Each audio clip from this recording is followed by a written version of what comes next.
Welcome to Access Asia, I'm Yuka Royer, and these are our main stories this week.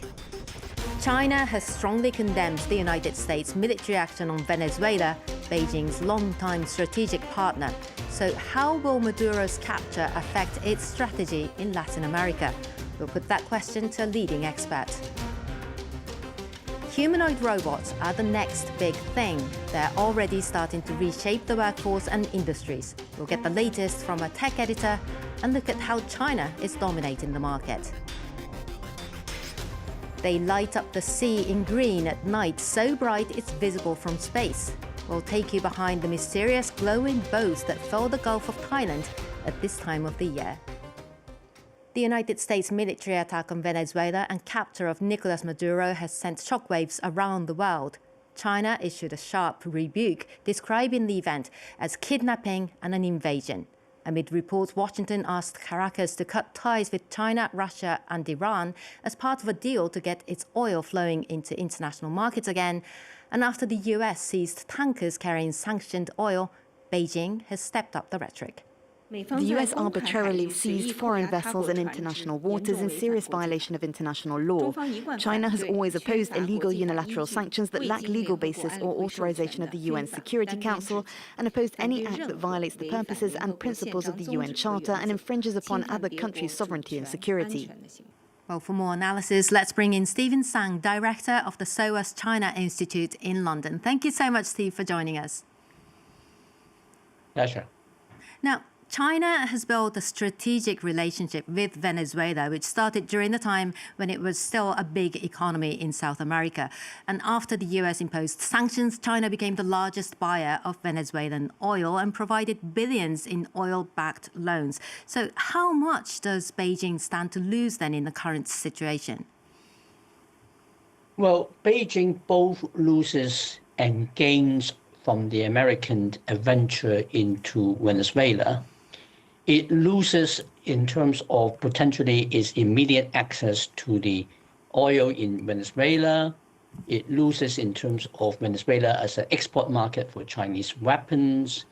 It also loses in terms of Venezuela being a very important disruptive factor in America's backyard in support of Chinese ambitions over there.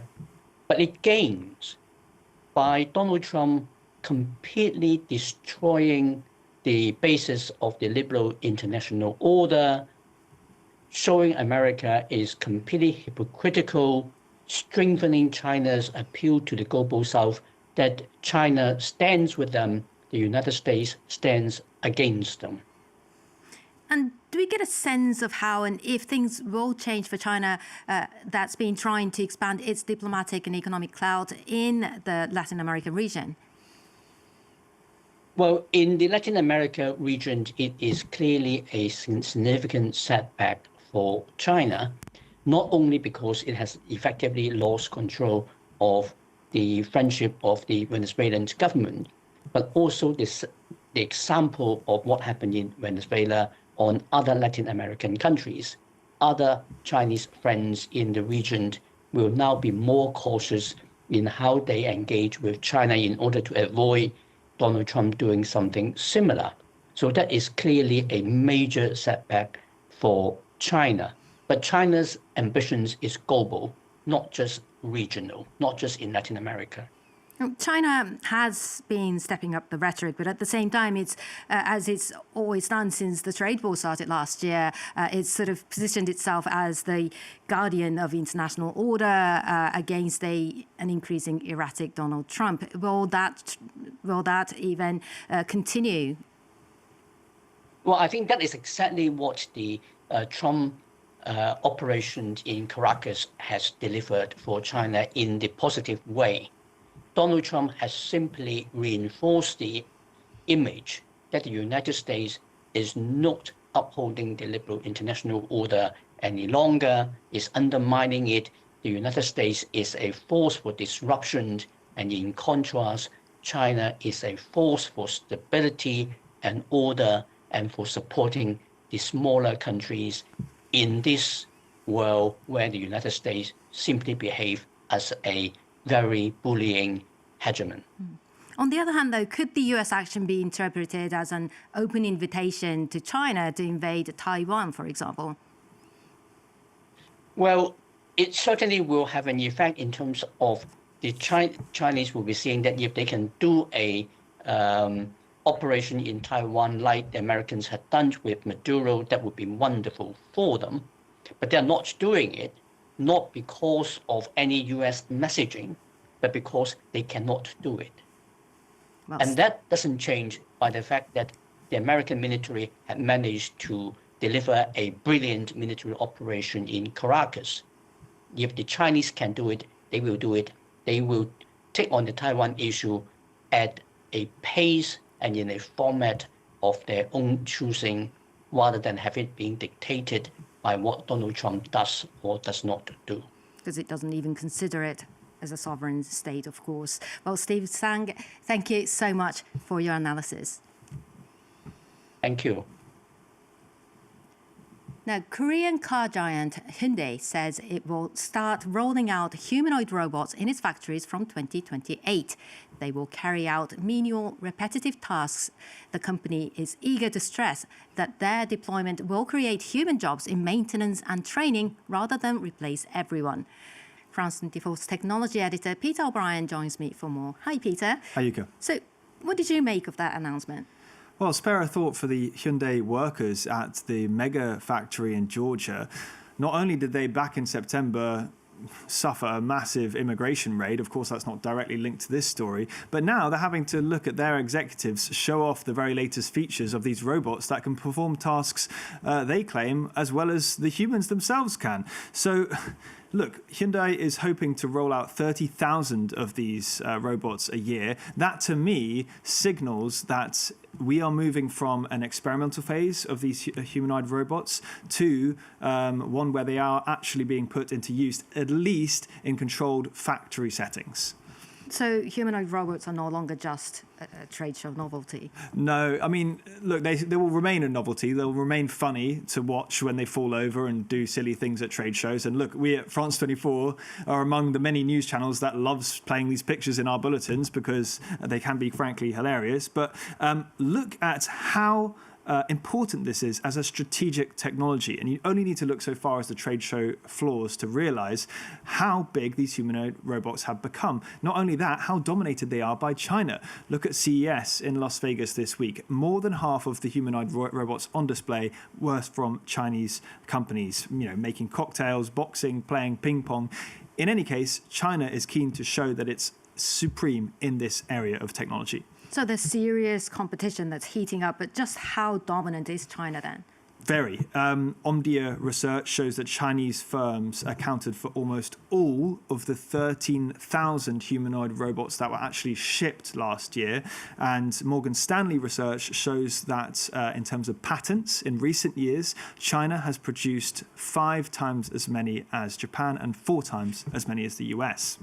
You mentioned Japan there. That's the country we used to think of when talking about robotics. Precisely, yeah. I mean, it goes back to the 70s, Japan's pedigree in pioneering humanoid robots, but frankly, in that they've been well overtaken. They remain strong in industrial automation, as does Korea, for instance. Germany's pretty good at that as well. But in terms of putting human-like robots to task on human-like tasks, China is dominant. And let's just remind our viewers that all of these companies are very aware of the potential military applications of these robots as well. They're not just these fun trade show things.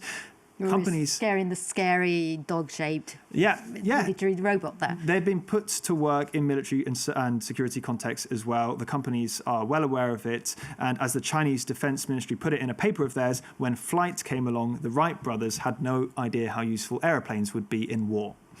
So how far are we then from seeing a robot pack car parts or fold your laundry or even hold a weapon, as you said? Yeah, well, the jury's out on whether they can perform precise tasks consistently over a long period of time.